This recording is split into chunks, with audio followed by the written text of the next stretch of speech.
Hello à tous, bienvenue sur ma chaîne, moi c'est Elena et on se retrouve aujourd'hui pour une toute nouvelle vidéo dans laquelle on va parler du secteur du luxe. Alors c'est la première foire à questions de l'année, je me suis rendu compte que je n'en avais pas faite l'année dernière et que vous m'aviez souvent posé des questions et certaines questions qui sont souvent revenues, donc que ce soit sur les études dans le secteur du luxe, les écoles à choisir quand on veut travailler dans le secteur du luxe, les différents métiers dans le luxe et encore plein d'autres questions.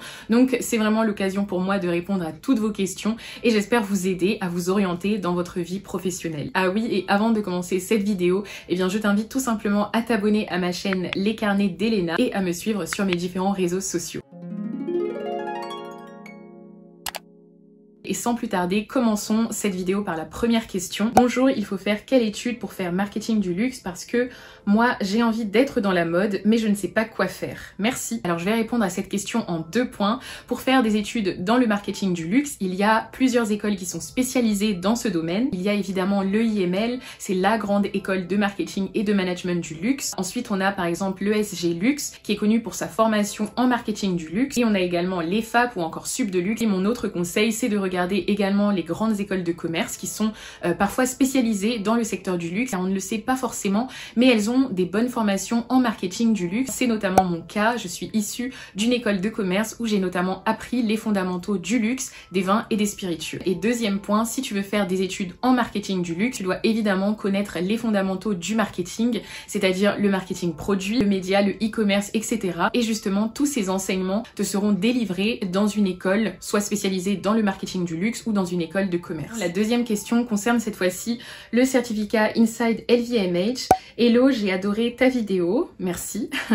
Cela dit, j'aurais aimé savoir s'il était nécessaire d'avoir une culture générale de la mode pour la formation ou non. Merci beaucoup. Alors non, tu n'as pas forcément besoin d'avoir une connaissance mode ou une culture spécifique mode pour pouvoir participer au certificat Inside LVMH. Car je rappelle que ce certificat est vraiment ouvert à tous, il est accessible à tous, donc que vous soyez étudiant ou non, que vous soyez déjà dans la vie active ou non, ce certificat est vraiment ouvert à tous et accessible à tous. Et pour participer, il suffit de s'inscrire aux dates et ensuite je vous conseille quand même une certaine organisation car vous devez évidemment suivre les enseignements. Ce sont des enseignements à distance, donc en ligne, et vous devez également réussir les différents quiz et enfin le quiz final pour obtenir le certificat. Passons à la troisième question qui concerne les entretiens d'embauche.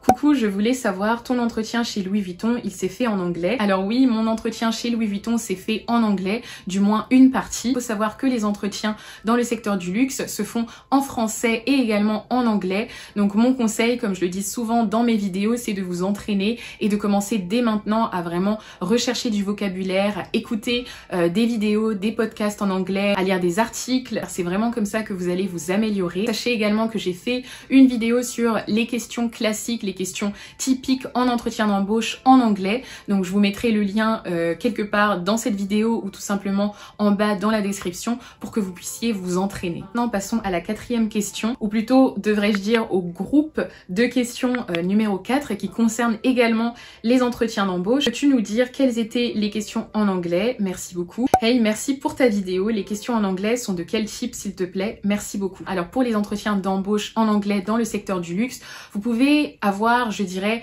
à peu près tout type de questions, mais je dirais qu'il y a quand même une catégorie de questions, du moins que j'ai souvent eu en anglais quand je passais des entretiens d'embauche. Alors le premier type de question, ce sera plutôt pour présenter brièvement l'entreprise. Vous savez, c'est cette question What do you know about our company, about our products, donc également les produits. En effet, j'ai déjà eu ce genre de questions en entretien d'embauche dans le luxe, donc là je devais vraiment m'exprimer en anglais sur ce que je connaissais sur l'entreprise, les produits ou encore l'ADN. Ensuite, un autre type de question qui peut être posée concerne souvent les forces et les faiblesses. Et enfin, un dernier type de question qui peut être posée concerne votre avenir professionnel, votre futur professionnel, c'est-à-dire où est-ce que vous voyez par exemple dans 2, 3 ou encore 5 ans. Donc au final, je vous recommande de travailler votre entretien d'embauche certes en français, mais également en anglais parce que on ne sait jamais et cela vous évitera tout simplement les mauvaises surprises. Maintenant, la cinquième question concerne le CV pour travailler dans le secteur du luxe. C'est un sujet que j'aime énormément. Coucou, tu peux nous montrer comment faire un CV adapté au secteur du luxe, s'il te plaît. Alors c'est un sujet de vidéo que j'aimerais faire car un CV pour candidater dans le luxe doit évidemment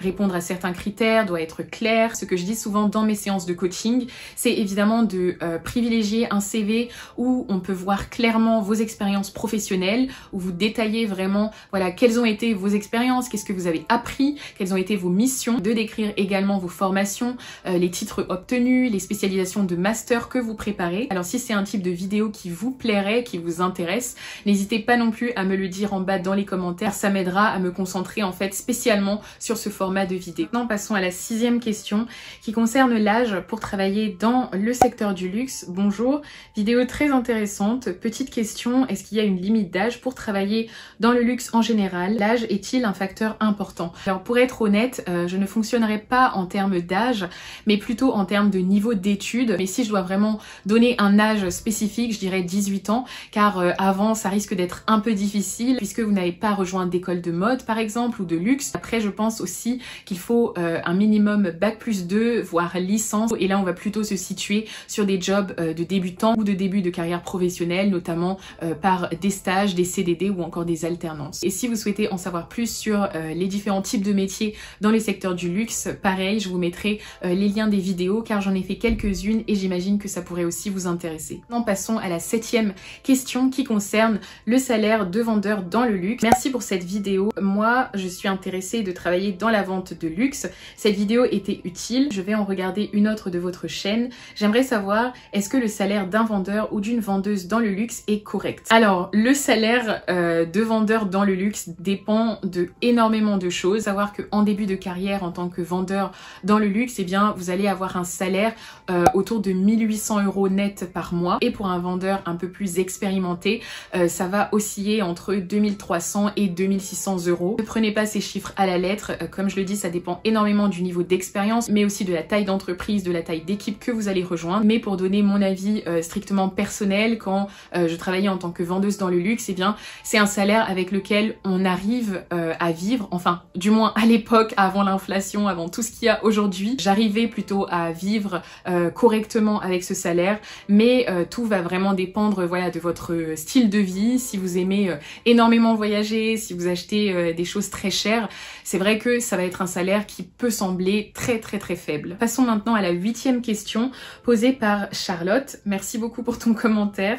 C'était une super vidéo très inspirante. Je pense que je rêverais de faire un stage chez Dior, mais la rémunération ainsi que la vie parisienne m'effraie beaucoup. Auriez-vous d'autres conseils? Alors déjà Charlotte, tu n'es pas la seule à m'avoir posé cette question et à avoir cette frayeur, en fait, cette peur. Je comprends parfaitement ce que tu ressens. Je suis passée par là, je ne vivais pas en fait à Paris pendant mes études, pendant tout mon parcours scolaire. En fait, je l'ai fait en province, donc vraiment pas à Paris. Alors il y a certains conseils que je peux te donner et voilà, que tu peux adapter. Évidemment, j'ai pas la réponse à tout, mais on peut déjà commencer par la base, c'est de faire par exemple une colocation, de te trouver une colocation pas trop chère. C'est comme ça que j'ai toujours fait parce que je pouvais tout simplement pas vraiment me permettre de vivre à Paris. Ensuite, tu peux également rechercher les aides financières aux étudiants. Par exemple, je sais que la mairie de Paris offre des aides financières pour la mobilité des étudiants non parisiens. Donc renseigne-toi de ce côté-là. Et après, je sais également que avec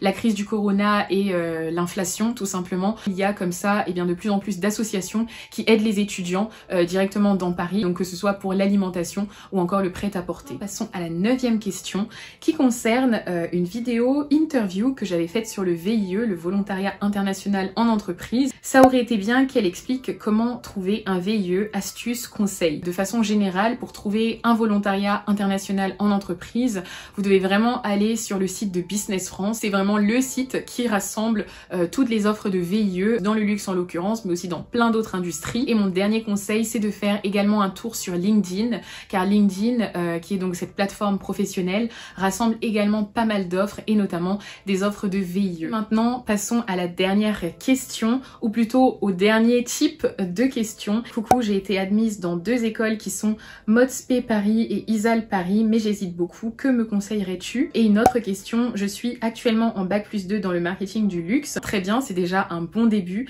mais j'aimerais changer d'école afin de valider ma 3e année. J'aimerais faire carrière dans le retail luxe et il y a 2 écoles qui me plaisent, EIML et Sup de luxe, saurais-tu me conseiller? Alors je dirais que pour choisir une bonne école de luxe, je regarderais vraiment son réseau, c'est-à-dire avec combien d'entreprises dans le secteur du luxe, eh bien cette école a des partenariats. Ça peut être des conférences qu'elle organise souvent, des échanges entre étudiants et alumni. Et on en vient donc à la deuxième phase. Je regarderai tout simplement combien d'étudiants de Sup de luxe, de l'EIML, etc.